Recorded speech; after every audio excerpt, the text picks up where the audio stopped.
বিশ্ববিদ্যালয় প্রশাসন আমাদের সেইগুলো দাবি মানছে না, আমরা সকল শিক্ষার্থীকে সাথে নিয়ে আমরা একসাথে আন্দোলন দুর্বার আন্দোলন গড়ে তুলব ইনশাল্লাহ। আর তাতে যদি আমি ফেল করি, যদি সেটা করতে না পারি, আমি নিজে রিজাইন দিয়ে চলে যাবো। আর 365 নাম্বার দিন ইনশাল্লাহ সেদিন হচ্ছে মানে ইচ্ছা আছে 365 নাম্বার দিনে একদম রিজাইন করবো। এবং যদি কোনোভাবে এই ডাকসুরে একদিনও বেশি বাড়ায়, 366 নাম্বার দিন যদি যায়, তাহলে 366 নাম্বার দিনে আমি নিজে আন্দোলন করা শুরু করব নতুন ডাকসুর জন্য। সেক্ষেত্রে যদি আপনি ছাত্রদের পক্ষ থেকে বা শিক্ষার্থীদের পক্ষ থেকে তখন আপনার রেসপন্স পাচ্ছি তো, না পান এই কথা কেন বলবো? অকৃতজ্ঞ হয়ে যাব না তাহলে ভাই? রেসপন্সও পাচ্ছি তো। আমার কথা হচ্ছে যারা রেসপন্স করছে, যেই মানুষটা, একজন মানুষ যদি আমাকে তার ম্যান্ডেট তুলে দেয়, আমি একজনের জন্য লড়াই করি, দুইজন হলে দুইজনের জন্য লড়াই করি, 200 জন হলে 200 জনকে নিয়ে ফাইট করি, কিন্তু সংগ্রাম চালানো রাখবো।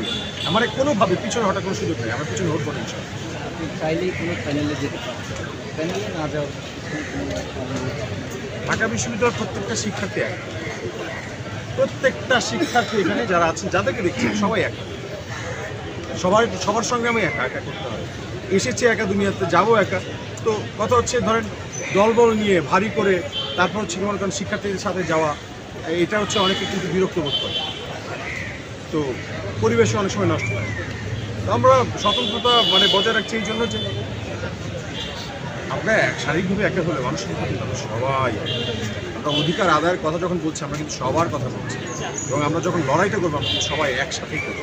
তো সেই জন্য হচ্ছে মনে করেন নিজের দলের এজেন্ডা বাস্তবায়ন যারা করতে আসছে, তারা তো দলীয় প্রচারণা চালাচ্ছে, তারা তাদের মতো করুক, তাদের সর্বোচ্চ শক্তি দিয়ে তারা চেষ্টা চলে যায়। কিন্তু আমরা যারা বিশ্ববিদ্যালয়ের শিক্ষার্থী আছি, যারা আমরা একা লড়াই করতে শিখে গেছি, তো আমরা একাই লড়াইটা চালিয়ে যাব। কিন্তু কোনোভাবে আর এই বিশ্ববিদ্যালয়ে কোনো অপশক্তিকে আমরা মাথা চাড়া দিয়ে উঠতে দিব না।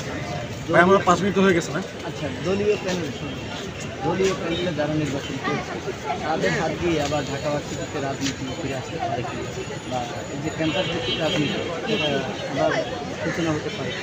দলীয় রাজনীতি প্যানেল থেকে যারা আসছে, দলীয় এজেন্ডা যারা বাস্তবায়ন করতে আসছে, এটা তো হওয়ার একটা খুব বড় ধরনের সম্ভাবনা আছে যে আবার ক্যাম্পাসে হচ্ছে ছাত্রলীগকে যেভাবে বিতাড়িত করতে হয়েছে, বা ছাত্রলীগ যেভাবে হচ্ছে মানে ক্যাম্পাসটাকে নিয়ন্ত্রণ করার চেষ্টা করতো, তো দলীয় এজেন্ডা নিয়ে যারা আসছে তারা হয়তো আবার সেই একই রকম কাজ করবে। তো আমরাও মানে যারা সচেতন শিক্ষার্থী আছে, আমরা সবাই জাগ্রত আছি। আমরা বিশেষ করে যে ঢাকা বিশ্ববিদ্যালয়ের শিক্ষার্থীরা তাদের ব্যালটের মাধ্যমে তারা আসলে কিছু সেটা তারা প্রমাণ করবে ইনশাআল্লাহ। এখন এটা মানে ধরেন ঢাকা বিশ্ববিদ্যালয়ের শিক্ষার্থীদের শুরু 3.5 লাখ মেধাবী শিক্ষার্থীদের সাথে ফাইট করে তারা কি অবুঝ? আপনার কী মনে হচ্ছে তারা বোঝে না যে কোনটা ভালো কোনটা খারাপ? বিশ্বাস রাখি তারা সংকট সমাধানের জন্য লড়াইটা করছে।